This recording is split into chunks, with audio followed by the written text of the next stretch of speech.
All right. Well, I think it's time to begin. I'm sure other people will be joining us as we go along during this time. And again, this is being recorded so that if you do have to leave for some reason or you miss a section of this, you will get this recording afterwards. But I want to welcome you again. Welcome, everybody. It's so great to be with you and to see so many people who have registered for this.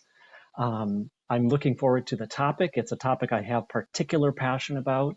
And that is reaching the hearts of junior high youth or middle schoolers and how to enliven the classroom. So that's what we're going to focus our time on today. So again, welcome to you. I want to do a quick little introduction of myself. My name is Stephen Hilaire. I'm currently the editorial director here at St. Mary's Press.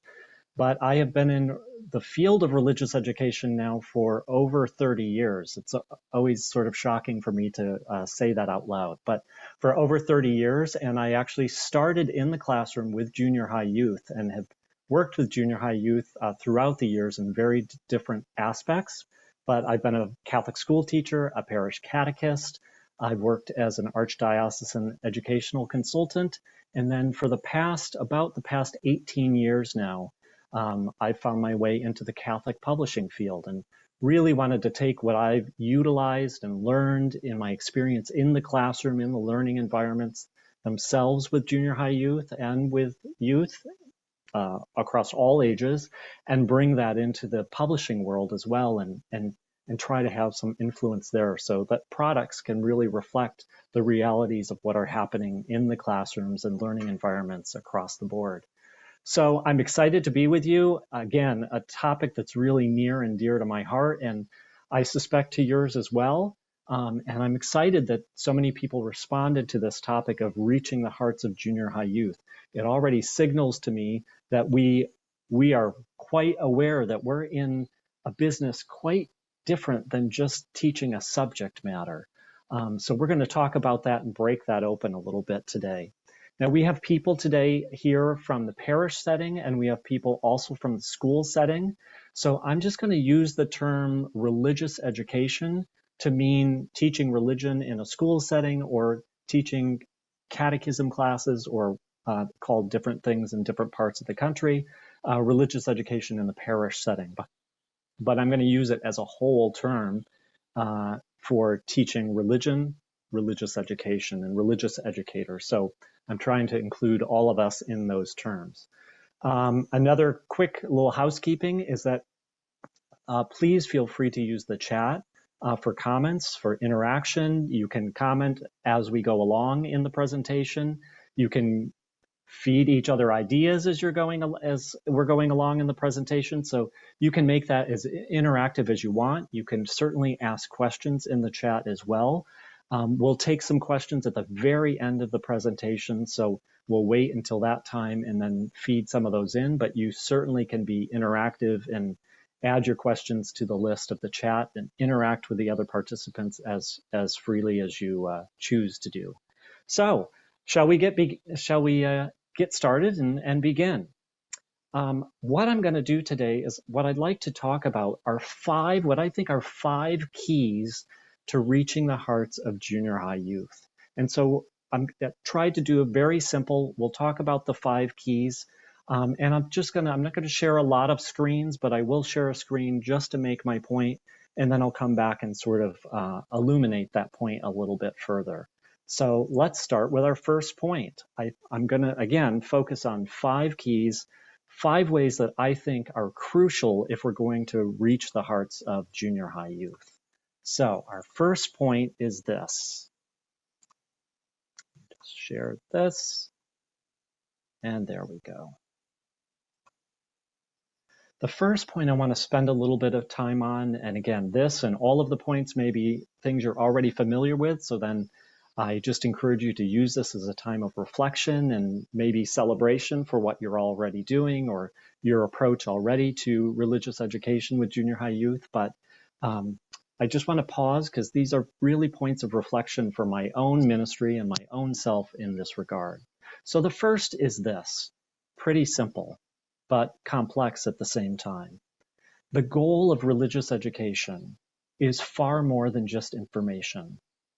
So if we're going to get about the business of really reaching the hearts of junior high youth, I think this is a good foundational piece that we have to accept and understand and really embrace and even celebrate, that the goal of religious education is far more than just information. So we know that handing on the faith or true religious education is far deeper than a simple transference of information. Again, I'm sure that's why you're sitting here today, because you know that to be true. We know that we're about this business of formation, which of course ultimately leads to transformation. So we have to make sure we don't slip into this notion of, okay, I'm in a classroom, I've got to get this information across, that's my main goal, and okay, I accomplished that, and everything is fine. If we're going to be about reaching hearts, we need to recognize and really, again, celebrate that being a master of information doesn't guarantee wisdom, it doesn't guarantee strength of character, it doesn't guarantee conversion, it doesn't guarantee formation. Simply studying a religion doesn't make one formed by that religion. So we're about something very, very different here. And what I think that is we're also about the heart. So it's really important that when we approach education with junior high youth, especially, that we don't treat it like some people call it the banking method, where it's we make a deposit of information, we make a deposit of information, we make a deposit of information, and then, it's test time or it's assessment time. We'll make a withdrawal. We'll make a withdrawal. Okay, that's done. Now we're going to make another deposit of information. Another withdrawal of information. It's very transactional. And we know that true religious education is far deeper than that. Well, I love this quote from Mark Twain. He says, "I never let schooling interfere with my education." And I love that. And I know it's a little challenging for us that work in Catholic schools themselves, but it's a great notion of this thing that we're involved in. Religious education is so much deeper than just this handing on of information. And so I love that. Never let schooling, never let just getting the subject across, don't let that interfere with true education. So I think that's really important. Now, in this model, of course, information is essential. So you certainly, please don't hear that I'm saying information goes out the board. We're just all about the heart. There's inherent problems with that as well. But information is a part of the pathway to change lives. It's a part of the way to formation. So you've probably heard this a million times. I say it a million times myself, but true religious education is about the heart, the head, and the hands. It's all three of those things together. It's not just the heart, it's not just the head, it's not just the hands or the action doing it. It's all of those things. It's a holistic approach to education. And so that's where religious education sits as well. I also think that true religious education allows for questions, challenges, and doubt. If we're, again, just about information, then we just want to get the information across. We want it to get accepted, and we want to move on to the next piece of information. But true religious education is far trickier than that. It is about the questioning, it's about the challenging, and it's about the doubts. I hazard to say that's truly where the heart comes into this process that we're about. So I think that becomes really important.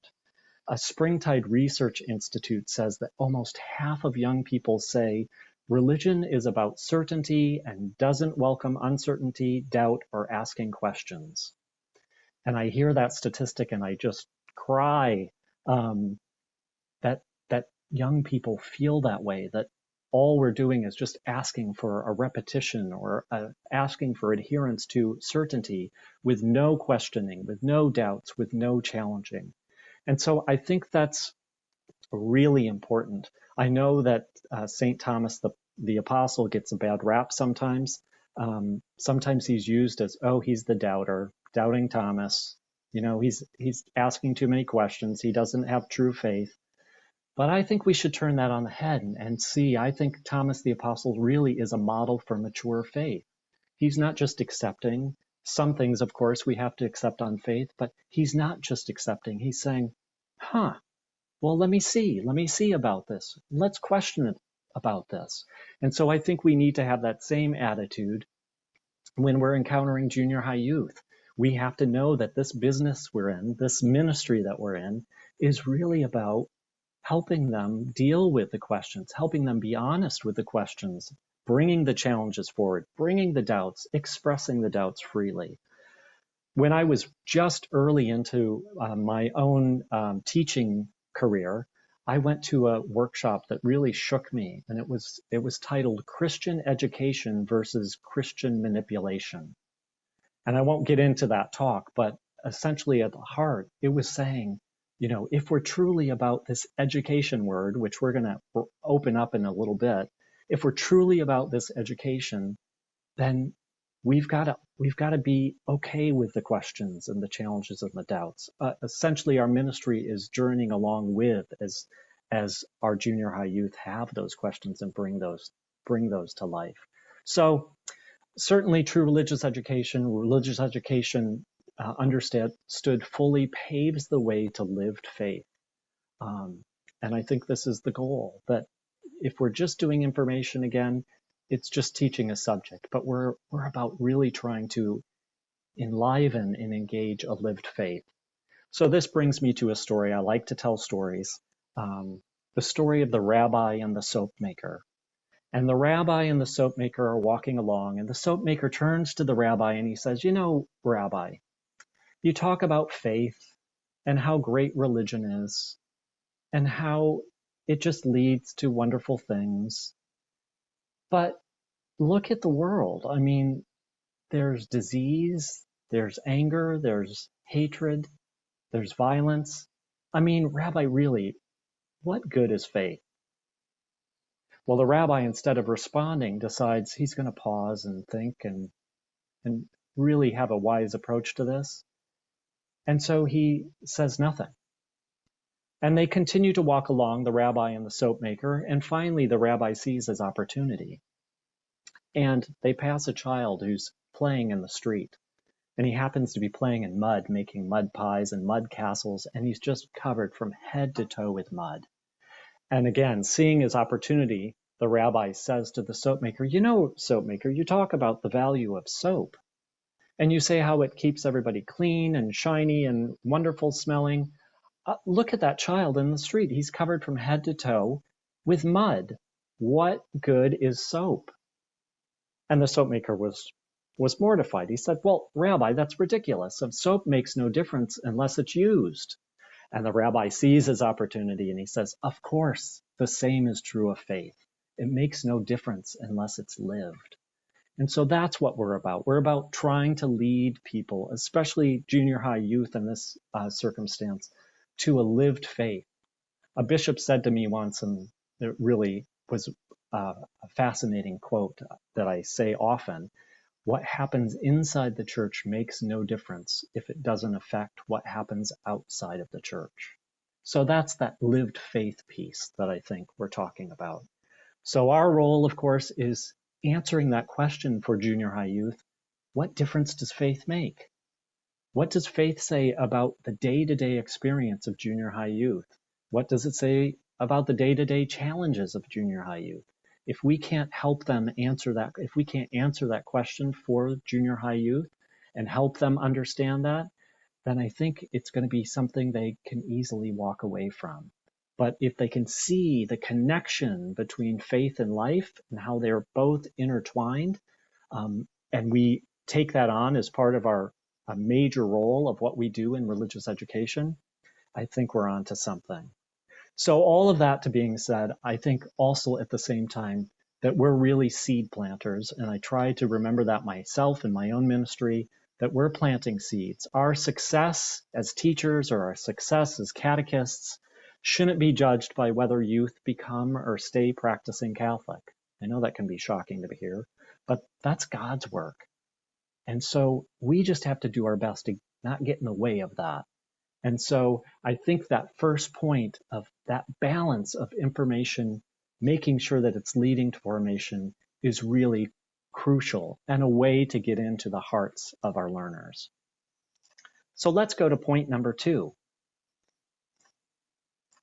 One moment.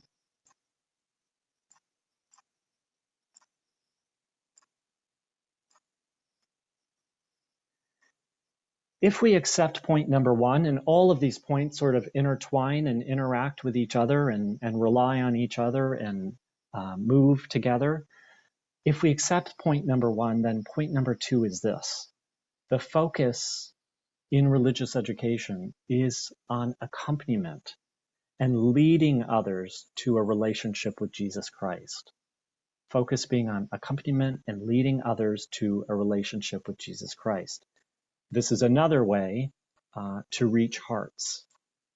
So let's talk about this a little bit. We know in the Directory of Catechesis and some church documents, there are 5 tasks of religious education. The first is promoting a knowledge of the faith. The second is exposure and immersion into liturgy and the sacraments. The third is some real focus on moral formation. The next is exposure and experimentation with different forms and types of prayer.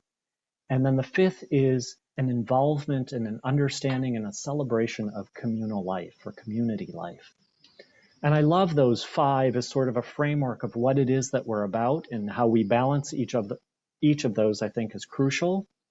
But the document continues to go on and say this, and this I love. It says, even with those 5 tasks and doing those 5 tasks of religious education, it says the definitive aim, that's very strong.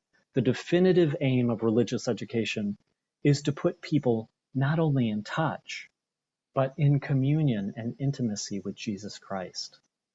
The definitive aim of religious education is to put people not only in touch, but in communion and intimacy with Jesus Christ. I love that. I don't know about you, but it sort of shakes my notion of what I'm doing in that classroom. And it frames a little bit differently how I go about doing that.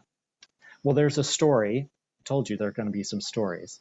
There's another story of a teacher, a brand new teacher, just finished a degree in theology and decided they were going to become a junior high teacher of religion. And this person thought, oh, this is going to be my opportunity. I'm going to make little theologians out of all these junior high youth. Like, this is just going to be glory.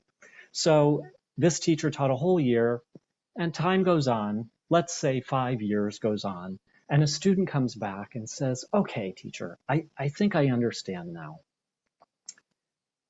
Let me just very simply sum this up. I think I get it, that Catholics really love the church. Okay. And they said, and I think I get this too, Protestants really love the Bible. Okay. I mean, talking about simplistic, this is certainly it. But the student paused and said, but I have a question. And the teacher says, oh, this is great. I'm sure I'm going to hear how wonderful a teacher I was and how much impact this had on their life. And the student said this. They said, if Catholics are loving the church and Protestants are loving the Bible, who's loving Jesus? I just love that story because, of course, it's sort of an extreme example, but I love that notion of, are we leading people to Jesus? Are we leading them to that communion and intimacy with Jesus Christ that document talks about? I think that's a wonderful notion. And I always tell people, I think it's easier to walk away from an institution. It's much more difficult to walk away from strong relationships. Again, from Springtide Research, I'll be sharing some of these research data points. Young people rated trust in organized religion. They gave it a 4.9 out of 10. So institutions or big collective, of course, we need to work on that, but much more difficult to walk away from strong bonds and strong relationships. So I think this challenges us and calls us forward to tip the notion of that teacher-student relationship on its head a little bit. And I take my lead from Pope Francis, who I think so beautifully articulates and demonstrates in his own life and ministry this notion of accompaniment. I think this is one of the great ways that we can lead other people to Jesus, lead them through the process and to the process of formation, is a real focus on accompaniment. That we see our ministry as really just grabbing hands of these youth and walking along and journeying along with them on their faith path, but they're also journeying along with grabbing our hands and helping us along the way too. That this is a balanced notion. This isn't some wise teacher who has all knowledge and can just needs to transfer that to somebody. That this is a real journey together, an accompaniment model coming together. Well, if we accept that as being true, then we have to really challenge our notions of welcoming. How do we welcome the youth who are sitting in front of us, whether it's in a parish or a school? 51% of Catholic young people say, I don't feel like I can be my full self in a religious organization.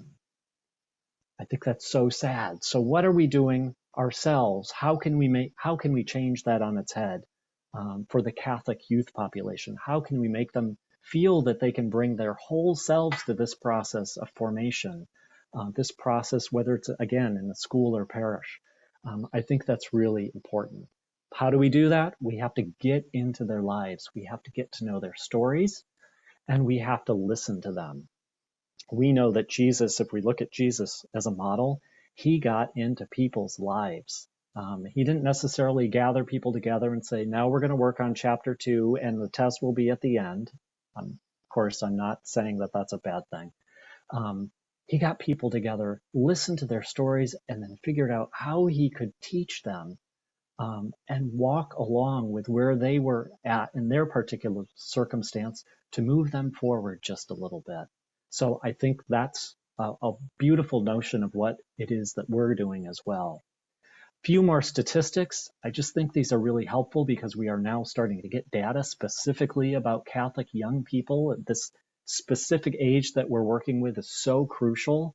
65% of young people agree with the statement, a person's expertise doesn't matter if they don't care about me. They want information from someone they already trust, has their best interests at heart. 65% of young people. 91% of young people said an interaction is meaningful when they feel like they are really being listened to.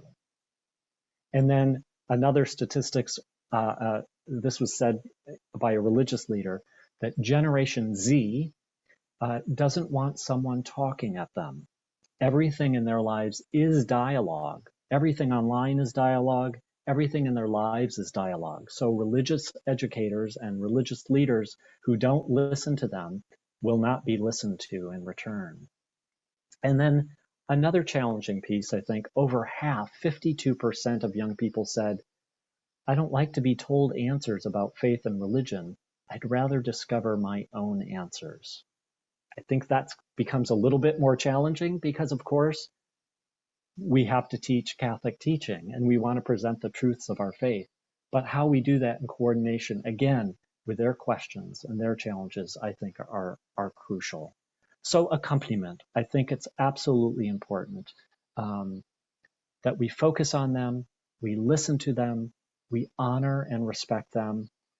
What accompaniment does not mean, however, is that, again, it doesn't mean that we just throw out the focus on knowledge of the faith. That's absolutely a crucial part of what we're doing. But it also does not mean that our focus needs to solely be on becoming best friends with our learners. We know that that can be dangerous as well. And so we've got to have some balance of that, and that we see this as an accompaniment or a companionship model. Maria Montessori says this, I love this quote.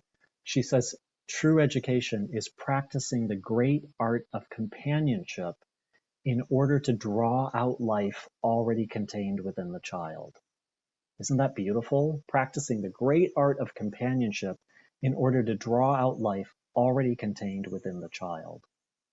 Well, I like words, so I took the words that make up religious education and I wanted to look a little bit at their etymology. The word religion, from the Latin religare, literally means to give an anchor. And I thought that's so beautiful. Religion gives us an anchor, something to hold on to during changing weather, during changing time, an anchor. But education's a little bit trickier because it comes from two Latin words. The first is educare, which means to train or mold. And the second is educere, which means to lead out or draw out of. And seeing those two notions of where education comes from, to train or mold, or to lead out or draw out of, I think that speaks to this challenge that we have to find, this balance that we have to find. Are we trainers and molders, or do we lead out of and draw out of? I think we're both of those. And I think we have to balance those and become companions to these people in faith. We know, again, as I'm sure you can tell many more stories than I can, that when we're with these young people long enough, we find that we truly are being accompanied on our faith journey as well. We realize that our faith is being enriched by them as much as we're enriching their faith life. And there's a zillion stories that can be told. A story that I love, don't know if it's true or not, but a story happens to be of an elementary scenario where the elementary kids are at Mass and the priest is giving a homily on saints. And all the children are listening intently, except, of course, for, we'll say Johnny. I'll just call him Johnny. Johnny, who's that child who sort of, is always looking around, not really paying attention. Teachers are always sort of bumping Johnny, saying, pay attention, pay attention. And so the priest got to a part after his homily and he said, okay, children, so who can tell me who a saint is? And whose hand goes up but Johnny? Well, Johnny, the teachers noticed he was looking all around, but they didn't notice that what he was looking at were the stained glass windows. And out of his mouth came, a saint is somebody who the light shines through. Well, everybody paused and stopped. And of course, the teachers are like, oh, Johnny, he's our favorite. We claim them when they say the right things, right? But isn't that a beautiful story? And you have many more rich stories than that, where you find yourself all of a sudden being formed and transformed as well in the religious education setting. So I think that's a notion that's really important, that we lead other people to an intimacy and communion with Jesus Christ, and we do that in a way as Jesus did with other people through that model of accompaniment. So if we accept those three things, then I think we're ready for point number 3. So let me share my screen for this. Point number 3 is this.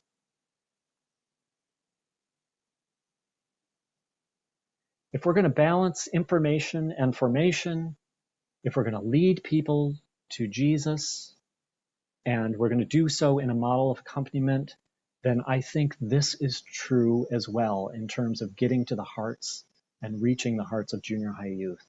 That we're called to create learning environments marked by joy, curiosity, which we've already talked about, and engagement. I think this is absolutely essential to this ministry that we're involved in. So let's unwrap this a little bit. I like to ask this question: do our words and our actions, do our very classrooms or learning environments reflect the good news? Are we and our learning environments surrounded by joy, or do we get caught in a seriousness or a gravity? I go around the country. I've given a lot of workshops on enlivening the classroom, especially around for elementary children and junior high youth. And I do all sorts of creative activities and ideas to get learning really happening in the body, in the mind. And I remember this one time I gave a workshop, same kind of scenario where I was doing creative ideas and active learning. And somebody came up at the end and they said, your workshop was good and it was fun, but did anybody tell you that religion's not meant to be fun?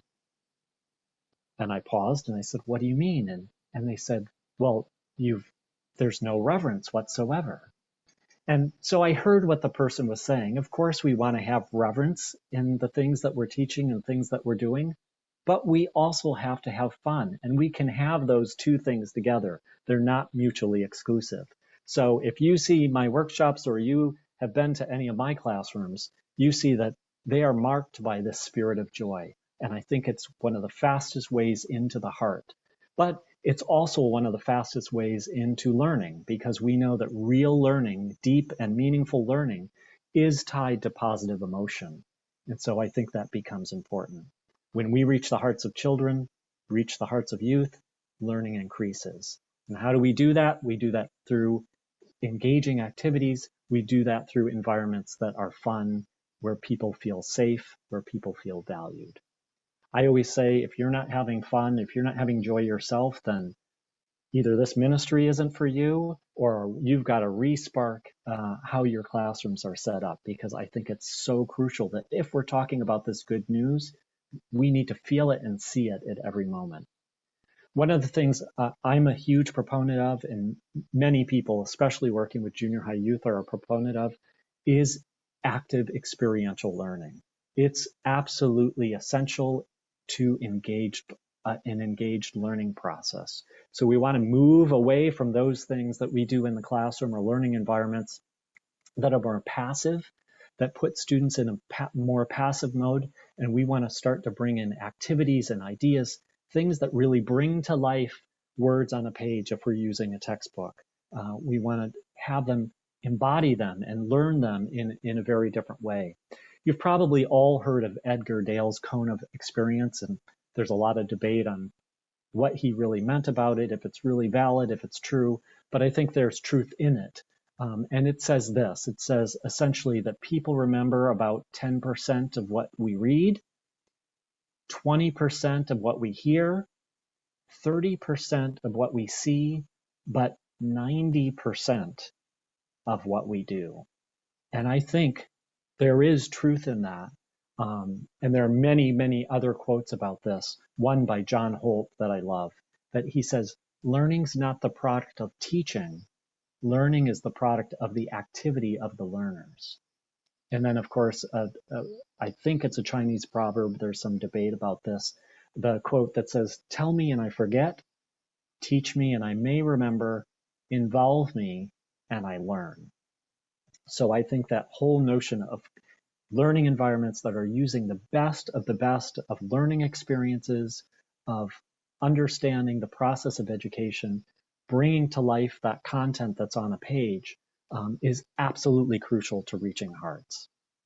All right, we have moved to point number 4. I think we're ready. So let me share my screen.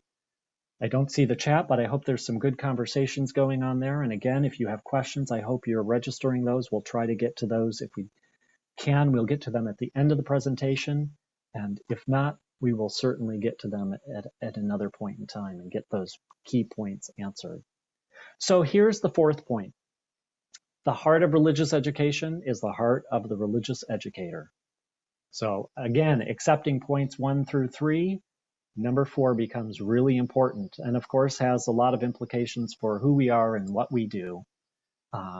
But the heart of religious education is the heart of the religious religious educator, excuse me. So I'm here to say that no method, no text, and I'm a creator of texts, no method or text or any part of class is more important than the person of the religious educator. If we're calling other people to be witnesses of faith and active in their faith, engaged disciples, then we are called to be that as well. My grandfather used to say all the time, more is caught than taught.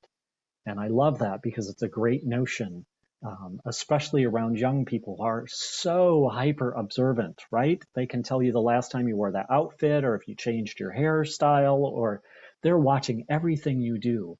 More is caught than taught. And so our hearts as religious educators are the heart of religious education. Really important. Most people come to faith and remain in faith because of a person or people. And so who we are as a religious educator becomes absolutely essential. I know for me, my faith was sparked by a rollerblading nun. Talk about crazy. But faith sparked. She was a joke-telling, rollerblading. She was out in the world, but one of the most holy people I think I've met, really sparked for me what faith could be and is. And so we never know. So who we are is at the heart of this ministry that we're about as well. Parker Palmer, some of you may be familiar with him, has a wonderful book called The Courage to Teach. I'd highly recommend it. It's sort of the spirituality of teaching. He's not Catholic, but his words are super helpful, I guarantee. But he calls this whole process, he says, what we're doing is teaching from within.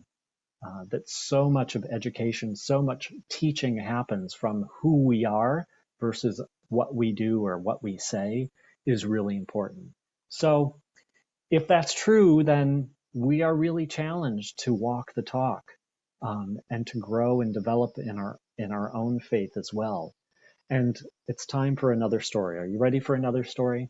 This one is totally made up, a little morose, but funny all the same, and has a great point. It's the Pope, not the current Pope. Some imaginary Pope is ailing. He has a bad heart. And his priest secretary is beside himself. He doesn't know what to do. He's like, Pope, well, what are we going to do? We need to get you a new heart. All of a sudden, somehow he became Italian. Sorry. We need to get you a new heart. And the Pope says, no, it's God's will. It's fine. But the priest secretary could not stand it. He would not have this happen. So he goes out to St. Peter's Square on that balcony, and he shouts to the throngs of people who know that the Pope is ailing. He says, what do we got to do? The Pope, he needs a new heart. All of a sudden, he looks down. He looks down. The entire plaza is filled with people shouting, take my heart, take my heart. I guess they're Italian too. Sorry about that. Take my heart. Well, he's beside himself. He doesn't know what to do. And he goes back to the Pope and he's like, everybody, they want to give you their heart. So the priest secretary thinks and thinks like, but how do we choose? And so then he gets an idea and he goes back to the balcony and the throngs of people are out there and he says, this is what we're going to do. We're going to drop the feather from the top and whoever it falls on, whoever it lands on, we take their heart for the Pope and the Pope will live. So he explains it to the people. He drops the feather. It starts floating this way, floating that way. And you look down at throngs of the people and they're shouting, take my heart, take my heart. Silly, I know, silly. I hope you're laughing or maybe you're crying, but I love that because are we just saying something? Are we just saying something because that's what we do at religion class or at this time of the week during religious education because all of a sudden we're in this frame? Or is it part of our walk? So I love that story. I think that's really important. So our hearts, incredibly important to what we do in this ministry. It's what will connect us to other hearts and bring other hearts alive.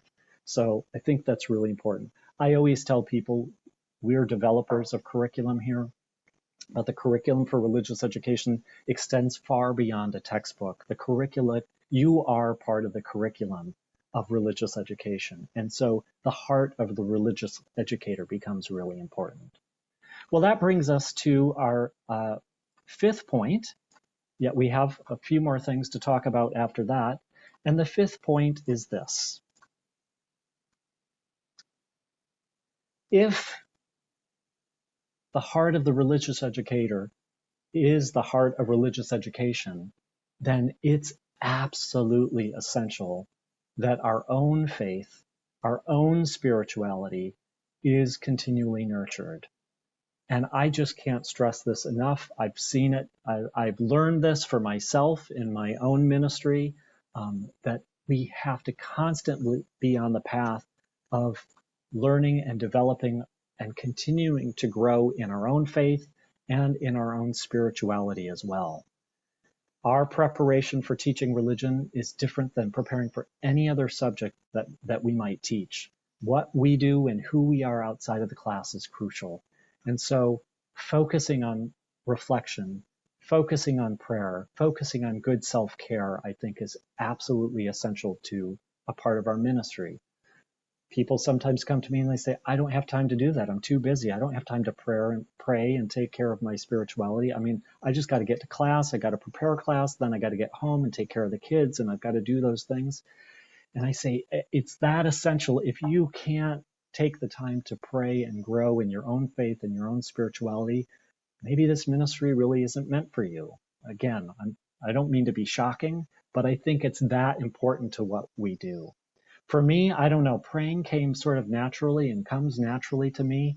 I think maybe it was the power of that first glow in the dark rosary that I won in second grade because I could name all of the books of the Old Testament. We won't get into that story, but I shocked sister and she had to come up with a prize and she had a glow in the dark rosary and she decided that would be my prize, which I was just happy with. I also grew up in southern Michigan and I grew up surrounded by nature. My father, so I think that had something to do with it. My father was a butcher part-time, and so we had a lot of livestock hanging around our backyard. I was that child who would go out with the pigs and pray with them before it was their time. It really disturbed me, and so I would lead them in prayer and lead them. And my mother said, I was always convinced you would either become a priest or a vegetarian, one or the other. Anyway, I think prayer is really important. And I know it's easy to get caught. I was teaching religion for every single course with no prep time in a Catholic school. And I was teaching religion every single day of every single hour. And then I was preparing my lessons when I was outside of the classroom. And I was like, I think I've done the Jesus thing. Like I've been talking about faith and learning about faith and praying with the kids, and I think I'm good. And what I noticed is my own personal spirituality began to wither. And what happens when we lose our own heart in what we're doing and what we're about is then we tend to become more focused just on the head stuff. And so I think it's really that important. I know some Catholic schools, some parishes have worked out deals with spiritual directors. So I think this is maybe a new thing that's going on, where every catechist or every Catholic school teacher has their own spiritual director. I think that's fantastic, even if it's just a quarterly, meeting that happens. But to recognize that we're on this journey as well. We haven't stopped the journey. We're still growing and continuing as well. I was in formation when I was really young. I was in formation to become a Christian brother. And part of that formation was an opportunity to have an ongoing spiritual director. And boy, did my spiritual director teach me some good things about prayer. I was at the time a person who thought prayer was just saying the traditional prayers, saying the rosary, liturgy of the hours, getting as many words as I possibly could get into God. And so I would go to my spiritual director and I'd say, I'm not sure where I feel God's presence. I'm doing all my prayers. I mean, maybe I'm missing a prayer that I should add in there. And of course, my spiritual director was very wise. And he said, he goes, Stephen, I think this is a great opportunity. And I said, it is? And he said, yeah, God is speaking so clearly to you. And I said, I'm like on a moment, like this is a moment, because I felt like I've sort of been in the desert, but I'm doing everything I can think of in terms of saying my list of prayers. And he said to me in a wonderful voice that I'll never forget, he said, God is really speaking to you. I said, what's he saying? He said, God is simply telling you to shut up. A little jarring, I'm sure, and I was jarred at the moment, but it was such a wonderful and hilarious, actually, discussion about what prayer and faith and spirituality really means, and how there's all traditions of prayer. So we're going to respond to different forms of prayer differently than anybody else. And so I think it's just a good notion are we continuing to challenge ourselves in our own prayer and our own spiritual lives? So I think that becomes important. Well, let's sum it up. We've talked about some of the basic points here. I want to share this last screen here. And this is just a summary of all of the 5 points in case you missed them. And again, of course, we're recording this, so you'll be able to see this. But I think some of the keys, and I know there are many more, but I think many things fall within these 5. The goal of religious education, let's remember, is far more than just information. The focus of this ministry is on accompaniment and leading others to relationship with Jesus. Our environments, our learning environments, have to be marked by joy, curiosity, and true engagement with the learner, which has implications for us all the top three, which is where are our hearts and how are our hearts leading this ministry that we're involved in. And one way to do that and to feed ourselves and make sure our own ministries are nurtured is that we take care of our own faith and our own spiritual lives. So those are the 5 points I wanted to talk about. I do want to talk really briefly, and then hopefully we'll have some time for some questions and answers. I want to talk to you about a product that we have that goes along exactly with this talk. And that is our new Connect program. And you'll see the subtitle here, Bringing Faith to Life, which is exactly one of the things that we're talking about. This is a middle school program, I think quite unique and really like no others that are out there, in that it addresses each of these 5 points explicitly. These 5 points of reaching the hearts of junior high youth were behind how this program was shaped and modeled and molded. And so it's this is a student book, it's a textbook, but it is done in a way that, of course, it's relaying information, but it's doing it in a way that connects faith to life. And so this information all of a sudden becomes to make sense in the true and daily lives of middle schoolers. It's based on an accompaniment model. And so our teacher guides and our catechist guides are filled with ideas for catechists and school teachers of how to approach, how to engage the learner, and how to mark, point number 3, how to mark our learning environments with joy, curiosity, engagement. It's all built around that model of not just reading something on a page and taking a test about it, but learning and chewing on it and really thinking about how this impacts our individual lives and our individual stories. And certainly, there's many components of this program in the teacher and catechist guide specifically that help form catechists and teachers as well.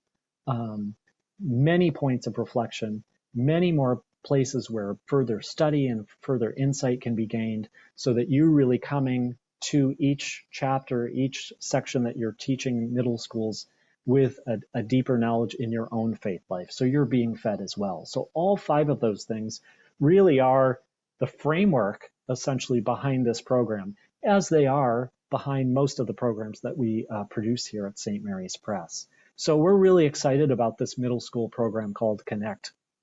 It is filled, as I said, with those faith life connections and active learning. The center of this program is active learning, those often get out of your seat kind of activities that really take one of the core concepts students are working with and just brings it to life in a way that will be memorable and will create some really deep meaning. The unique part of this program is that there is one student book for all 3 years. So just one book for year 1, year 2, year 3, or grade 6, 7, and 8, however your program is structured. One book that can travel with them, one book that can be used with them. And instead of dividing year 1 is going to cover these specific topics and 2 these specific topics, we make sure that each of the years cover all 4 pillars of the catechism. So the creed is covered, liturgy and sacraments are covered, Christian morality and justice and prayer are covered in every single year. So they don't have to wait till the last year to finally talk about prayer. They're learning about this throughout the 3 years. So all of those pillars of the catechism are spread across the 3 years. A truly unique feature of this is that for every chapter in the student book, there is an e-learning lesson built in. It's part of the program, comes with the program, that can be used in a variety of ways. And that's a whole nother workshop. But this includes some online resources, links, videos that are used in the program. But these interactive e-learning lessons are truly a unique and an engaging way to have students either on their own in their home, on their phone or in the computer or iPad, or in the classroom. It can be used in the classroom as well. It just adds another dimension of reinforcement for the chapter content, or it could become even almost the central point of where the core content is being covered. And so this e-learning piece we're really, really excited about. And and can serve you in a variety of ways. So for parishes, I'll just talk really quickly about this. For parishes, the program includes the student book. That includes an e-learning lesson for every chapter of the student book. There's an activity book with on-page activities, 2 for every chapter that's in the student book, catechist guide for year 1, year 2, year 3, and then we have a list of online resources that people can go and utilize that just supplement and complement the program even further. For schools then, For schools then, same kind of concept, student book, including e-learning lessons for every chapter in that core student book. The activity book works just perfectly with this as well.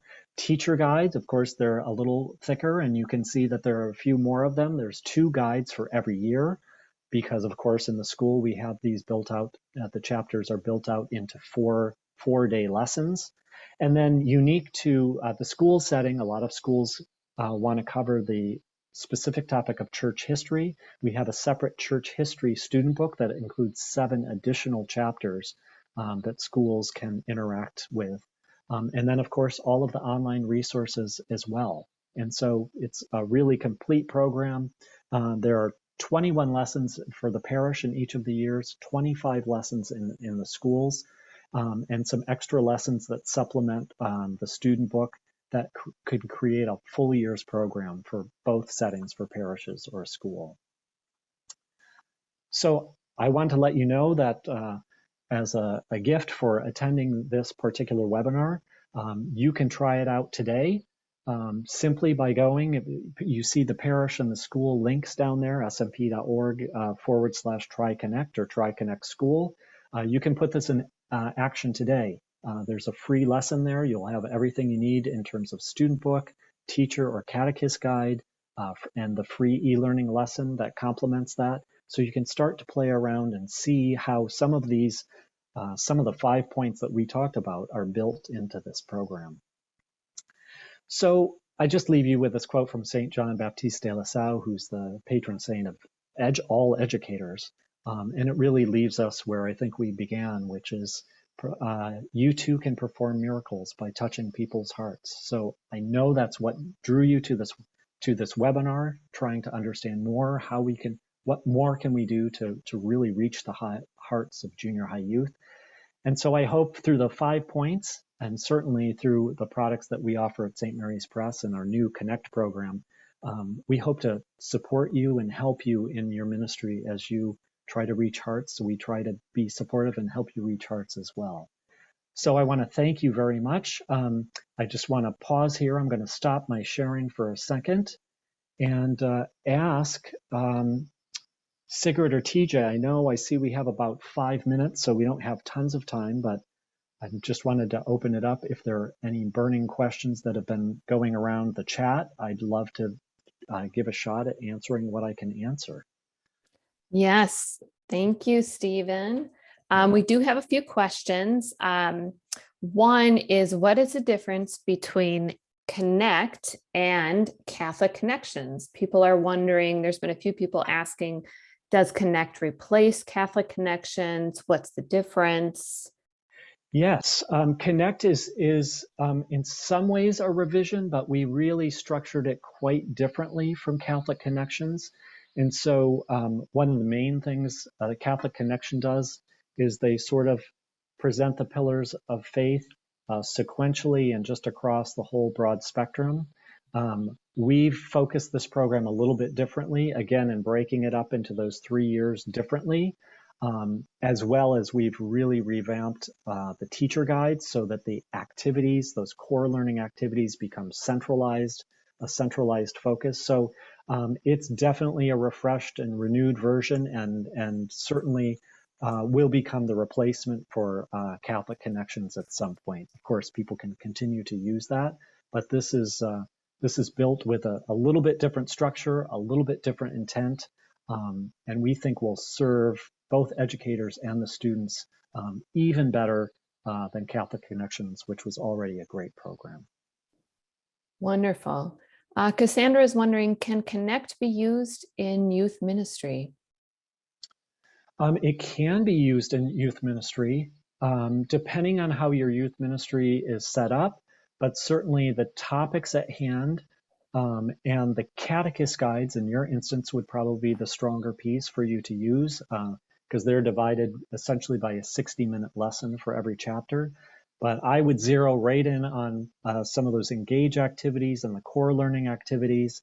And I might have the youth do some of the core content work, maybe at home in that interactive e-learning setting. But absolutely, we structure this for sort of a parish and a school setting, but youth ministry is always there, but it's not centered specifically for youth ministry. You may have to tailor it a little bit, again, depending on how your particular program is set up. Great question. Another question is this program suitable for use for a faith formation program that meets once a week? Could it also be used for those students who are homeschooled? Absolutely. It's absolutely designed to be used once a week in a faith formation setting. That would be that I would veer toward the catechist guides. That's that once a week setting. And there's enough lessons that sort of extend it out in a year. So absolutely, I think that could work. We don't have a separate homeschooling kind of component, but the catechist guides are written in a way that some elements could be used at home. Certainly the student book could be used at home, and definitely the e-learning piece can be used at home. In fact, we have an e-learning piece as part of our Discover Elementary program. And what we heard from our friends is that a lot of people are using this together, that the parents are sort of edging in there as their children are going through doing this interactive e-learning lesson, and the parents are doing it together with them. And so I think that's a wonderful opportunity that could be utilized and extended to the homeschooling setting. Awesome.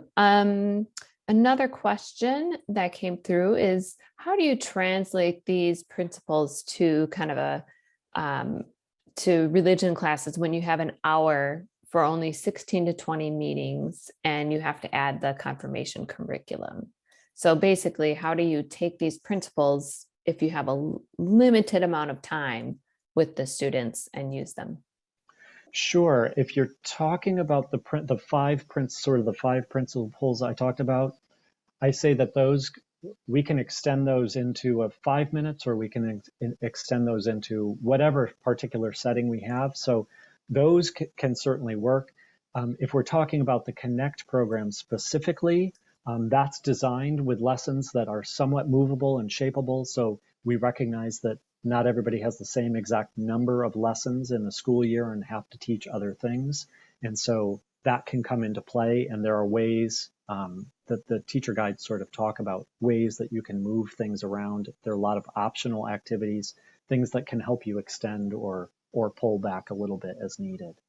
But I think those, if we're going back to those 5 key principles, they're so philosophical and sort of reflective that all of those will eke out, whether we are interacting with a child in the hallway for 5 minutes, or whether we're in a classroom for 60 minutes. Certainly most of our classes are in schools are 45 or 50 minutes at the most, and parishes 60, maybe an hour and a half sometimes in some parishes. So we certainly would have to get creative about that. So I hope that answered that question. All right, I think we've come to our time here. Again, I want to thank you so much. I hope that you've gotten some food for thought, or maybe it sparked some ideas, or maybe you just sat and relished and said, I know all of this already and I'm doing this, and boy, I'm on track.